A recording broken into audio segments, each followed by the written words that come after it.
اللہ کے نبی صلی اللہ علیہ وسلم ایک حدیث میں فرماتے ہیں کہ لوگوں کے بیچ ایک ایسا زمانہ آئے گا، ضرور آئے گا، کہ وہ مال حاصل کرنا چاہیں گے، مال حاصل کریں گے، اور مال اس طریقے سے حاصل کریں گے کہ کوئی پرواہ نہیں ہوگا اسے، جہاں سے بھی مال آ جائے، حرام طریقے سے آئے یا حلال طریقے سے آئے، اسے کوئی پرواہ نہیں ہوگی۔ یہ ایک زمانہ لوگوں کے اوپر آئے گا۔ آج وہ زمانہ آ چکا ہے میرے بھائی، آج ہمیں کوئی پرواہ ہی نہیں ہے، مال کہاں سے آ رہا ہے، کہاں جا رہا ہے، ہمیں کوئی پرواہ نہیں ہے۔ نبی کریم صلی اللہ علیہ وسلم کی پیشن گوئی ہے کہ ایک زمانہ ایسا ضرور آئے گا کہ لوگوں کو کچھ پرواہ نہیں ہوگی کہ مال کہاں سے آ رہا ہے اور کہاں جا رہا ہے، کوئی پرواہ نہیں ہوگا، حرام طریقے سے آ رہا ہے یا حلال طریقے سے، کچھ پرواہ نہیں کریں گے لوگ۔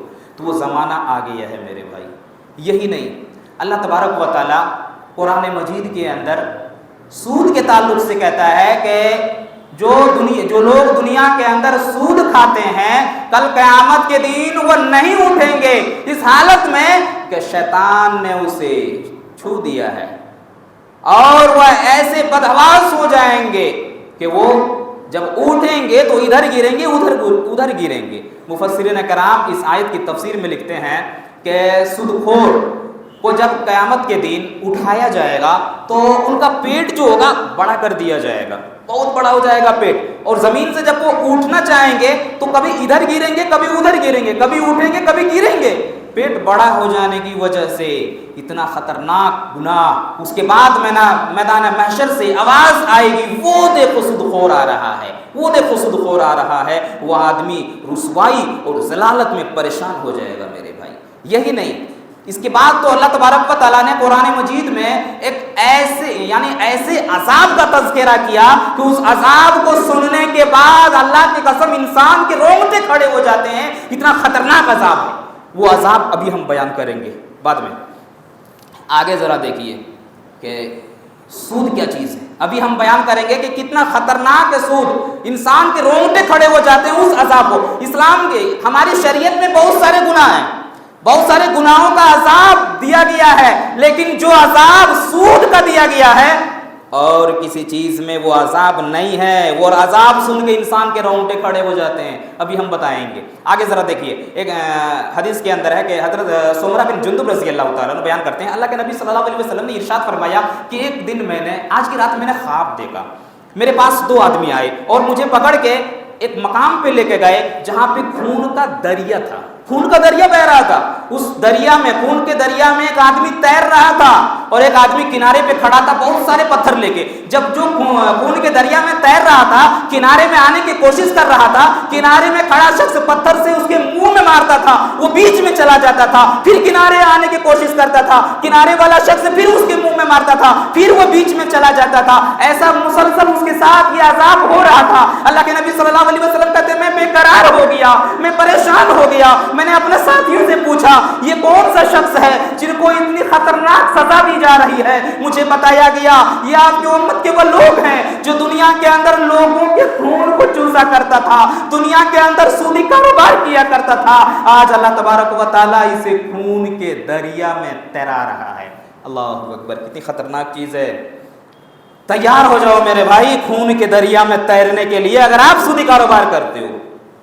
آگے آئیے، حضرت عمر فاروق رضی اللہ تعالیٰ سود خوروں کا بائیکاٹ کرتے تھے۔ کیسے؟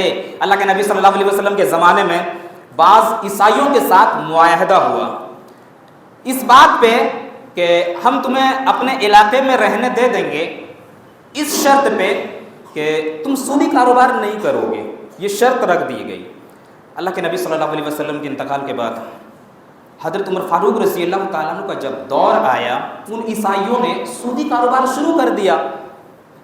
امیر المومنین حضرت عمر فاروق رضی اللہ تعالیٰ عنہ ماننے والے کہاں تھے؟ فوراً ان عیسائیوں کے پاس جاتے ہیں اور کہتے ہیں اپنے علاقے میں رہنے اس وجہ سے ہم تمہیں دیے تھے کہ تم سودی کاروبار نہیں کرو گے، تم سودی کاروبار کر رہے ہو، ہم تمہارا بائیکاٹ کرتے ہیں، نکل جاؤ یہاں سے۔ اور عرب سے ان عیسائیوں کو نکال دیا گیا تھا صرف سود کی وجہ سے، سودی کاروبار کرنے کی وجہ سے۔ آج کے دور میں اگر حضرت عمر فاروق رضی اللہ تعالیٰ عنہ ہوتے تو مسلمانوں کو کہاں سے نکالا جاتا، کہاں بھیج دیا جاتا، پتہ ہی نہیں ہے۔ آج مسلمان زیادہ ان سب چیزوں میں ملوث ہیں۔ ذرا دیکھیے، میں یہ بیان کر رہا تھا کہ اللہ تبارک و تعالیٰ نے قرآن مجید کہ سورہ بقرہ آیت نمبر 278 میں بڑی عجیب و غریب بات بیان کی ہے سود خوروں کے تعلق سے۔ اللہ تبارک و تعالیٰ کہتا ہے یا ایھا الذین آمنوا وذروا ما بقی، یا ایھا الذین آمنوا اتقوا اللہ وذروا ما بقی من الربا ان کنتم مؤمنین، اے وہ لوگو جو ایمان لائے ہو اللہ سے ڈرو، اور جو سودی کاروبار تمہارے پاس بچ گئے ہیں سودی کاروبار کو تم چھوڑ دو، اور اگر تم باز نہیں آئے سودی کاروبار کو تم چھوڑ دو اگر تم مومن ہو، اور اگر تم باز نہیں آئے سودی کاروبار کرتے رہو گے، فَإِن لَّمْ تَفْعَلُوا، اگر تم چھوڑو گے نہیں سودی کاروبار تو اللہ اور اس کے رسول سے جنگ کرنے کے لیے تیار ہو جاؤ۔ اللہ اکبر۔ ہماری شریعت میں اتنا بڑا عذاب کسی اور گناہ پہ نہیں ہے جو عذاب سود پہ ہے۔ کس کے اندر اتنی جرأت ہے کہ اللہ اور اس کے رسول سے جنگ کرنے کی طاقت رکھتا ہو؟ ہے کوئی جو اللہ سے جنگ کرے؟ ہے کوئی جو رسول سے جنگ کرے؟ ہے کوئی جو رسول سے لڑائی کرے؟